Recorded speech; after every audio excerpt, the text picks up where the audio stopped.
कि पूरे देश में आरएसएस, बीजेपी ने नफरत और हिंसा फैला दी है। एक धर्म को दूसरे धर्म से लड़ा देते हैं, एक जात को दूसरी जात से लड़ा देते हैं, एक भाषा को दूसरी भाषा से लड़ा देते हैं।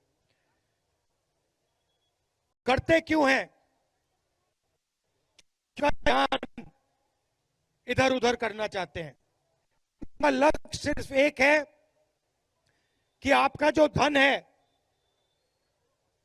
वो आपसे छीनकर उनके जेब में चला जाए।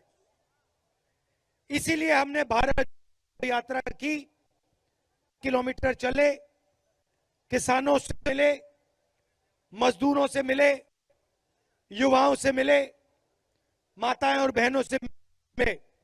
युवाओं ने हमें कहा कि राहुल जी, देश का सबसे बड़ा मुद्दा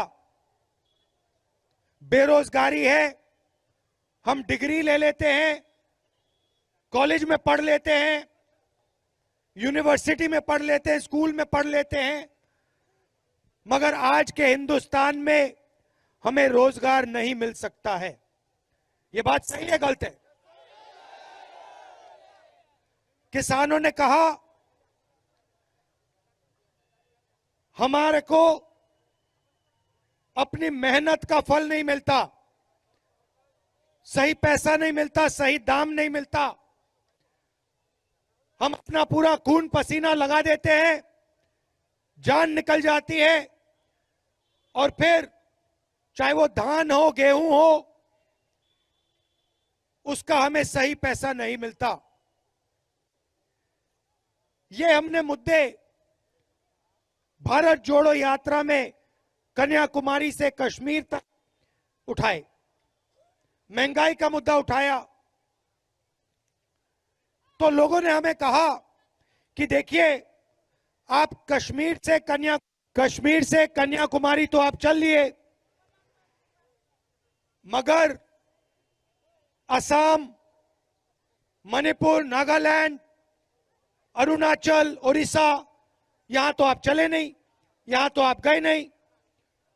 और उन्होंने कहा, बहुत सारे लोगों ने कहा कि आपको एक और यात्रा करनी चाहिए, भारत जोड़ो यात्रा, न्याय यात्रा, जो नॉर्थ ईस्ट से शुरू हो और महाराष्ट्र तक जाए। और हमने ये बात स्वीकार की, और इसलिए मैं आज आपके सामने यहां खड़ा हुआ हूं।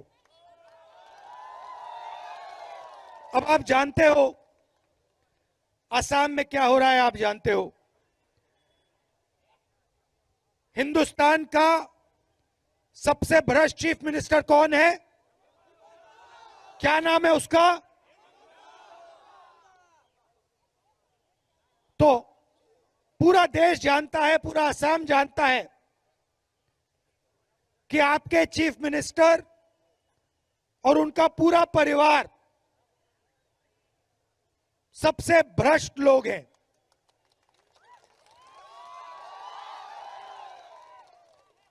अब ये सोचते हैं कि लोगों को डराकर, धमकाकर उनको दबा देंगे। जैसे यात्रा में कभी हमारा परमिशन काट देते हैं, कभी लोगों को आने नहीं देते हैं, कभी हमारे झंडे जला देते हैं, हमारी होर्डिंग्स गिरा देते हैं, मगर इनको बात समझ नहीं आ रही है। ये यात्रा राहुल गांधी की यात्रा नहीं है, ये यात्रा असम की जनता की आवाज की यात्रा है।